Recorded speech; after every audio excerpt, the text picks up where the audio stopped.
नमस्कार, आप देख रहे हैं सूचना दर्पण न्यूज। तो आइए इस खास प्रोग्राम में खास मुलाकात के साथ हम आपको गांव शहर से लेकर हर क्षेत्र की समस्याओं, वहां के विकास कार्यों को लेकर अपडेट रखते हैं। तो चलिए आज हम आपको रूबरू कराते हैं खास खबर से।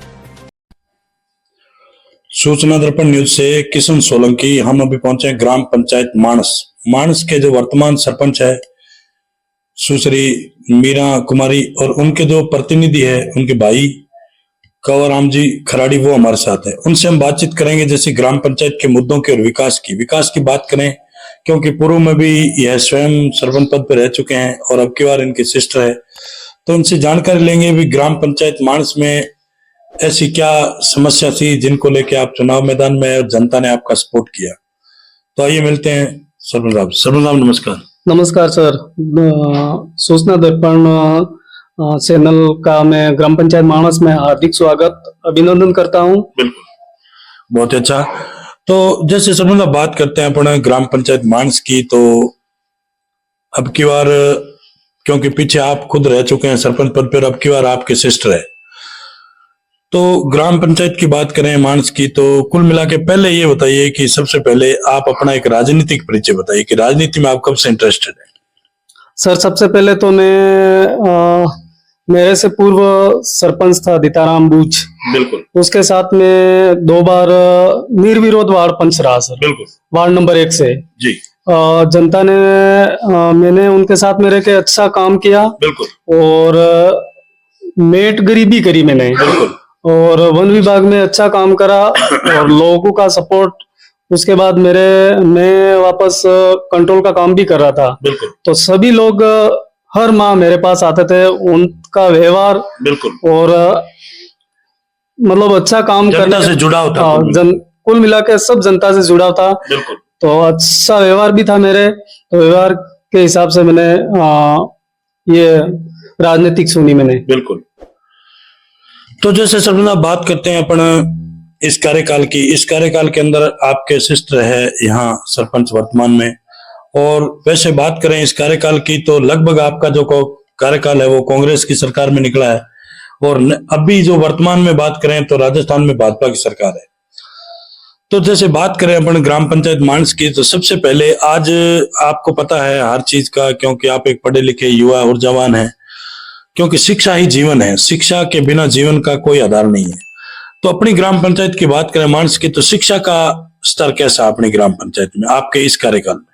सर मेरे कार्यकाल में शिक्षा का स्तर तो बहुत ही अच्छा है जी।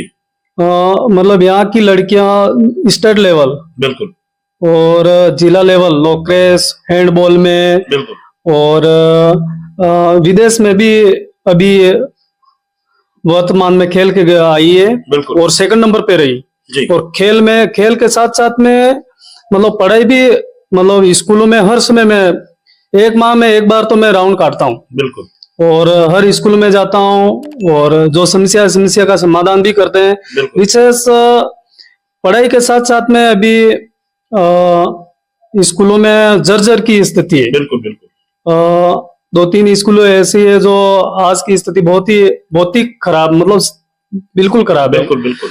पंचायत में देखा जाए तो इतना बजट होता भी नहीं, पावर भी पंचायत के पास लगभग 50,000 का है एक सेंक्शन निकालने का, बिल्कुल, रिपेयरिंग के लिए। तो मैंने मंत्री जी को भी लेटर लिखा है और मंत्री जी ने बोला भी है कि मैं अभी बजट आते ही मैं कराऊंगा ही हूँ, बिल्कुल, और अभी तक कोई वो नहीं दिया है। और बाकी पढ़ाई की बात तो ठीक है, अभी अच्छी चल रही है यहाँ पे मानस में तो जी। बहुत ही अच्छा।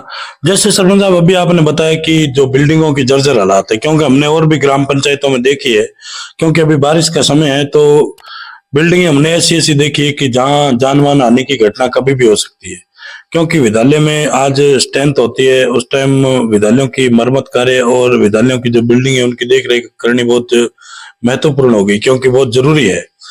तो जैसे अभी आपने बताया कि शिक्षा का स्तर अच्छा है ग्राम पंचायत में, जैसे अभी बताया है, तो सर आप बात करते हैं हम नरेगा की। नरेगा एक केंद्र सरकार की योजना है, तो इसके अंदर लोगों को इस कार्यकाल के अंदर रोजगार कितना मिला अपनी ग्राम पंचायत? सर क्या कहूँ, मानस पंचायत में आज दिन तक काम की कोई कमी नहीं आने दी मैंने, बिल्कुल। मतलब मैंने किस तरह से काम लाया, कैसे लाया, लोगों को अभी तक इतनी बारिश हुई, बिल्कुल बारिश में भी परमानेंट मेरे ग्राम पंचायत मानस में काम चला है बिल्कुल और मानस 40 पंचायत में बिल्कुल टॉप नंबर पे चल रही है आज नरेगा में। बिल्कुल बिल्कुल इस हफ्ते अभी हम क्या छुट्टी की वजह से हम डिमांड नहीं कर पाए, बिल्कुल बाकी तो 300 से 300 350 से नीचे कभी लेबर लगी इसने। बिल्कुल बिल्कुल बहुत ही अच्छा। जैसे अभी सरपंच साहब ने बताया, अभी लगभग 40 पंचायतें हैं, ग्राम पंचायत समिति झाड़ोल की, उसके अंदर सबसे टॉप विकास हुआ है और टॉप ही लेबर चली है। क्योंकि बात करें इस क्षेत्र की तो यह एक ट्राइबल बेल्ट है, इसके अंदर लोगों को रोजगार की बहुत ही अति आवश्यकता रहती है कि लोगों को बहुत जरूरी है, क्योंकि बेरोजगार लोग हैं, खेती बाड़ी है वो भी बिल्कुल कम है, नाम मात्र खेती बाड़ी है, तो वो भी पानी के अभाव से खेती भी ज्यादा कोई विशेष नहीं होती, बारिश है तो खेती हो जाती है। लेकिन अब की बार जैसे सरपंच साहब ने बताया भी इस कार्यकाल के अंदर अच्छा लोगों को रोजगार दिया है, बढ़िया रेगुलर चला है, ग्राम पंचायत में विकास की कोई कोर कसर नहीं छोड़ी गई। क्योंकि बात करें राजनीति की तो लगभग इनको काफी समय हो गया, फिर खुद रहे हुए हैं पिछले कार्यकाल में सरपंच पद पे, तो इनको अनुभव है कि काम कैसे करवाना है, जनता को कैसे चलाना है। तो जैसे सरपंच साहब बात करें अपन, क्यों मैं आपके और भी साथियों से मिला हूं, नरेगा के अंदर जो पक्के और कच्चे वर्ग का जो 60-40 का रेशा है, उसके अंदर पक्के वर्ग का जो माल मटेरियल का बजट है वो समय पे नहीं आने के कारण ग्राम पंचायतों में जो विकास की लहर चलाना चाहते थे जनप्रतिनिधि वो नहीं चला पा रहे हैं। इस पे आप क्या कहेंगे? सर मैं तो क्या कहूँ, लेकिन मेरा जो सुझाव है जो सरकार को मैं कहना चाहता हूँ, नरेगा में मतलब कारीगरों का और लेबर का पेमेंट साथ में होना चाहिए। बिल्कुल। और मटेरियल का पार्ट भले हो सकता है बजट के अभाव से, पर हर 6 माह में मतलब मटेरियल का पेमेंट आए। बिल्कुल। तो क्या है को जो काम नहीं होता है वो काम भी करने के लिए लोग तैयार होते हैं। कभी कभी हमारे यहाँ आज ये आजादी के बाद से एक पुलिया है साहब, बहुत बड़ा पुलिया है। बिल्कुल। बागपुरा प्लस मानस मतलब मिलाने के लिए, जोड़ने के लिए। तो अभी हमने पीडब्ल्यूडी में भी बहुत बड़ा बजट सैंक्शन करा के उसको करा है, पर कोई अभी टेंडर डालने के लिए तैयार नहीं नरेगा में। बिल्कुल। तो इस तरह से क्या होता है कि नरेगा में यदि बजट हर 6 माह में आता है मटेरियल पार्ट का, जी जी, तो हर कोई करने के लिए तैयार हो जाता है। बिल्कुल। बाकी 3-3 साल से पैसा नहीं आता है, फिर बेचारे क्या करें? बिल्कुल बिल्कुल तकलीफ होती है। और एक कट्टा भी देने के लिए कोई तैयार नहीं है, नरेगा के नाम से एक कट्टा देने के लिए तैयार नहीं है बिल्कुल लोग। बहुत ही अच्छा सुझाव है, क्योंकि आज जैसे अभी बताया सरपंच साहब ने, क्योंकि अनुभवी है, इनको नॉलेज भी है, क्योंकि जो बजट है, बजट के अभाव के कारण ग्राम पंचायतों में विकास की गति है वो बिल्कुल धीमी है, और जो जनप्रतिनिधि चाहते हैं वो चाहकर भी नहीं कर पा रहे हैं, क्योंकि विकास एक बजट के कारण नहीं हो पा रहा है। क्योंकि बजट समय पे आएगा तो बिल्कुल ग्राम पंचायतों में विकास भी होगा और जनता से जुड़ाव भी रहेगा और जनता विकास की तरफ चलती रहेगी। तो जैसे बात करें सर, एक और अभी केंद्र सरकार की योजना है, स्टेट गवर्नमेंट और केंद्र की दोनों की, उसमें भी 60-40 का रेशा है। तो जो जल जीवन मिशन योजना, उसके तहत अपनी ग्राम पंचायत में कैसे काम चला, क्या नहीं चल रहा है, क्या प्रगति पे है, क्या है? अभी सर जल जीवन मिशन वाला हमारे यहाँ टेंडर तो हो गया है। बिल्कुल। मानस और राजस्व विलेज मानस, राजस्व विलेज धामनी दोनों में। तो धामनी में तो वर्तमान में अभी टंकी चल रही है, और मानस में भी अभी वर्तमान में टंकी चल रही है, और 2 ट्यूबवेल खोद दिए और एक ओपन कुआ या मानस में खोदा है। और अभी तो इसके अलावा दूसरी प्रक्रिया अभी तक चली भी नहीं, क्योंकि बिल्कुल धीमा चल रहा है काम, क्या पता क्या है क्या नहीं है इनके। बाकी हमने तो बोल दिया है ये काम यदि फास्ट होवे तो लोगों को अच्छा शुद्ध पानी मिले, और मतलब हमें भी ग्राम पंचायत को भी किसी भी मतलब किसी भी प्रकार की समस्या नहीं होवे। क्योंकि हर गांव में लोग तो यूं चाहते हैं कि मेरे को भी पानी मिले।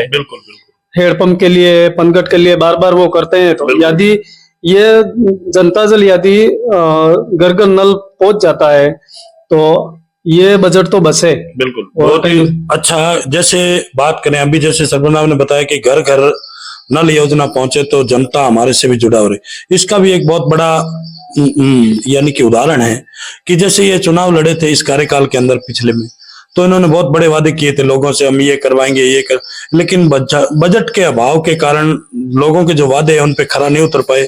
लेकिन इनका मानना यही है कि जल जीवन मिशन योजना जो केंद्र सरकार और स्टेट गवर्नमेंट की योजना है, अगर वो इस समय पे चुनाव आने से पहले अगर वो समय पे घर घर नल योजना पहुंच जाए तो लोगों को जवाब देने में कोई ज्यादा तकलीफ नहीं होगी और आगे चुनाव में आने वाली परिस्थितियां वो भी थोड़ी सुधर पाएंगी।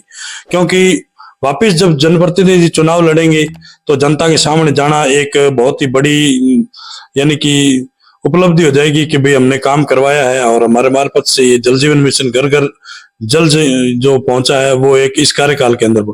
लेकिन ये भी नहीं हो पाएगा तो जनता के सामने खड़ा रहना तो क्या उनके सामने नजरों में आना भी बहुत बड़ी विडंबना हो जाएगी जनप्रतिनिधियों के लिए। बहुत ही अच्छा सुझाव दिया है।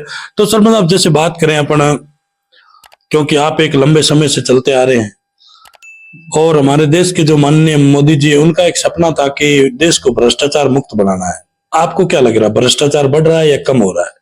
सर भ्रष्टाचार तो बढ़ रहा है। बढ़ रहा है ना? बढ़ रहा है, बिल्कुल बिल्कुल बढ़ रहा है। बहुत ही अच्छा, क्योंकि भ्रष्टाचार धरातल पे बहुत ही ज्यादा बढ़ रहा है। और इसका आज बात करें जल जीवन मिशन की तो यह एक योजना बहुत अच्छी है केंद्र सरकार स्टेट गवर्नमेंट की, लेकिन इसका जो धरातल पे जो काम है वो सुचारू रूप से सही नहीं हो रहा है और समय पर नहीं होने के कारण आज जल जीवन हम प्रत्येक पंचायत में गए हमने देखा है, लेकिन जो धरातल पे जो विकास हो रहा है वो बिल्कुल जीरो नाम मात्र हो रहा है। इसका जो सदुपयोग नहीं हो रहा, दुरुपयोग हो रहा है। तो जैसे सरपंच साहब ने अभी बताया कि एक टंकी बनी है लेकिन अभी तक उसका कोई सोल्यूशन नहीं है, न ही कोई पानी की आशा है कि लोगों के घरों में पहुंच जाएगा जल्दी। तो जैसे सरपंच साहब बात करते हैं अभी आगे नेक्स्ट फिर पंचायती राज के चुनाव आ रहे हैं तो आगे क्या तैयारी है, क्या प्लानिंग चल रही है? सर देखो आगे तो विकास के मुद्दे पे चलेंगे हम। बिल्कुल। नरेगा है, दूसरी जगह से भी हम जैसे अभी एमएलए मंच से है, मतलब टीआईडी से है, जिला प्रमुख से है, हर तरह से हमने जो मांगे थी लगभग बिल्कुल गांव में पूरी कर दी है। फिर भी देखो व्यक्तिगत रूप से तो काम पूरा नहीं होता है, गांव में विकास तो जितना चाहे उतना करवा सकते हैं अपन, पर 2 साल तो कोरोना में चले गए तो कोरोना के अभाव से बजट तो मिला नहीं हमको और अभी 1 साल लगभग यूं समझोगा आप इलेक्शन में वापस चले जाएगा। ठीक है, 2 साल में सरपंच क्या काम करा सकता है। और देखा जाए तो पंचायत में अभी इतना बजट भी नहीं दे रहे हैं तो चुनौती तो है हमारे लिए। चुनाव में वापस जाएंगे बिल्कुल, पर फिर भी कोशिश करेंगे कि हम अभी कुछ समय और बाकी है तो काम कराने का और लोगों का दिल जीतने का काम करेंगे हम। बिल्कुल। तो जैसे सरपंच अब कई जगह हमने देखा है कि राजनीतिक भेदभाव भी बहुत तरीके से चला जा रहा है, क्योंकि कांग्रेस के हैं तो उनको भाजपा वाले बजट नहीं देते, भाजपा के हैं तो उनको कांग्रेस वाले नहीं देते। कहीं अपने क्षेत्र में अपने साथ ऐसी कोई घटना नहीं हुई? देखो सर ये तो होती थे, बिल्कुल ये बीजेपी का है, ये कांग्रेस का है, पर मेरे जो सुझाव है बिल्कुल बड़े लोगों को और मैं ये कहना चाहता हूँ कि सरपंच के कोई पार्टी नहीं होती। बिल्कुल राइट। सरपंच एक सेवक होता है, बिना सिंबल का होता है। वो गांव में विकास करने वाला सरपंच होता है।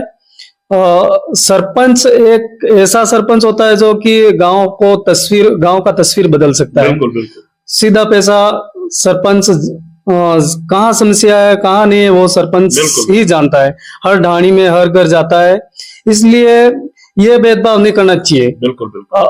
मतलब समानता का अधिकार देकर ग्राम पंचायत को बजट देना चाहिए। बिल्कुल बिल्कुल। भले कांग्रेस बीजेपी करते हैं पर कोई न कोई तो आदमी अपना भी होता है वहाँ। बिल्कुल बिल्कुल। भले कांग्रेस का सरपंच है पर वहां भी तो अपन को वोट मिले ही से, कांग्रेस का भी है बीजेपी का भी सरपंच है, भले कोई सा भी है पर अपने आदमी भी उस ग्राम पंचायत में है इसे, तो वहाँ बजट सरकार को देना चाहिए। बिल्कुल, बहुत ही अच्छा सुझाव दिया। एक बहुत ही बड़ी बात है ये कि ग्राम पंचायत में जो सरपंच होते हैं, जो सरपंची का चुनाव लड़ते हैं, उनका कोई सिंबल पे चुनाव नहीं लड़ते, तो वो एक जनता पे चुनाव लड़ते हैं। जनता जनार्दन होते हैं, जनता उनका फैसला करती है, जनता ही चुनती है। तो जैसे आज अभी सरपंच साहब ने बताया कि राजनीति के अंदर भेदभाव चलता है, तो ऐसा नहीं होना चाहिए, क्योंकि सरपंच एक किसी पार्टी का नहीं होता, सरपंच सबके लिए सर्वमान्य होता है कि उसके लिए सब पार्टियां बराबर होती है, क्योंकि ग्राम पंचायत की जनता भाजपा को भी वोट करती है और कांग्रेस को भी करती है, अदर किसी पार्टी के तो उसको भी करती है, लेकिन उनके साथ मतभेद नहीं होना चाहिए। यह बहुत एक बड़ा अच्छा सुझाव है जनता के लिए और जनप्रतिनिधियों के लिए कि ऐसा नहीं होना चाहिए राजनीति में। तो जैसे ये थी हमारी खास मुलाकात मानस के जो सरपंच प्रतिनिधि है कंवरराम जी खराड़ी उनसे, और सूचना दर्पण न्यूज के अंदर जो इन्होंने हमें समय दिया इसके लिए बहुत बहुत धन्यवाद सर। आपको भी धन्यवाद सर, ग्राम पंचायत मानस में। तो अब तक के लिए इतना ही। हम आपको गांव शहर से लेकर हर क्षेत्र की समस्याओं और वहां के विकास कार्यों को लेकर रखेंगे अपडेट। तो देखते रहिए सूचना दर्पण न्यूज और हमारी वीडियोस को लाइक शेयर व चैनल को सब्सक्राइब जरूर करें।